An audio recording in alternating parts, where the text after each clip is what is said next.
Hey angels, it's me Francisco. So today I'm doing a little different video than what I'm used to. Today I'm going around Winona State and asking them what the most painful thing they have been told is. And I got this idea from another video, I'll link down below, go check it out. But today is kind of like a social experiment and I guess I'm going to see what happens and what people say. But yeah. Someone once told me that my writing isn't up to par with her standards.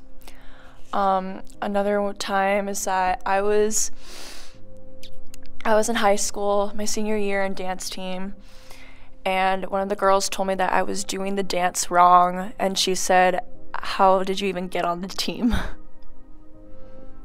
One time when I was younger, my aunt had told me that my laziness was never going to let me amount to anything.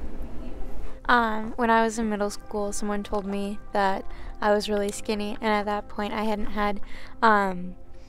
hadn't thought about that or really recognized that, but then after that I started to be very self-aware and like thinking about how I could change that, and it kind of led to more less favorable choices that I learned from, but it did have an impact on my whole life.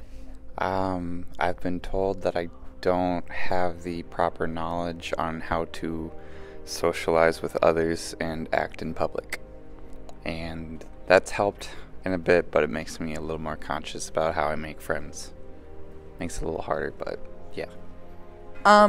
The most hurtful thing someone has said to me was my sister told me that I was the reason for our parents' divorce and the reason she was acting out. I think the most painful thing someone's ever told me is that I'm not good enough. The most painful thing someone's ever told me was when my cousin was a stillborn. The most painful thing that someone has told me is a lifelong friend and just someone who's really close to me. They told me their suicide story and how it almost happened, and just the thought of not having them around, it doesn't feel good. The most painful thing someone's ever told me was probably when my mom texted me and told me it was time to put my dog down that I've had for 16 years.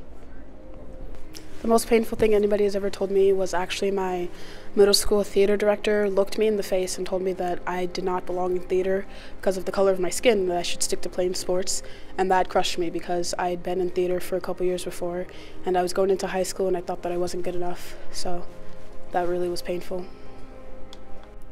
When I told my dad I wanted to come here to Winona State to study, his first reaction was to tell me, no, I'm an international student, and he just didn't want me to come, so his first reaction was just big no, and that was really hurtful, just not having his support, and just brought down my whole dreams, and I was just having like already everything set up, and him saying no was a big impact. But here I am now.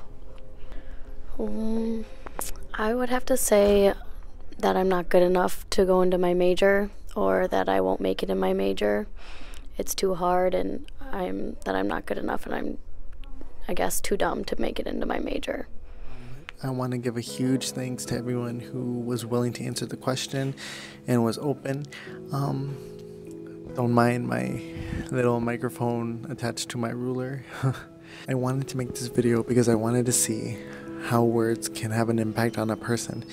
And yeah, as you all saw, I got a various amount of different answers to various amounts of degrees. I think another thing that's important that I learned from this experience is that it's really easy to go through something, no matter what it is, and feel very isolated and feel like nobody understands how you would feel or how you're feeling or gets it. So to know that someone understands and has experienced the same feelings that you're feeling is very comforting, and knowing that that there's always someone out there who can relate in some way or another, and that you're not alone, even though sometimes it might feel that way. Yeah, I guess that's all for this video, and again, a huge shout out to everyone who answered the question and was really open and sincere about their answers. But yeah, until next day.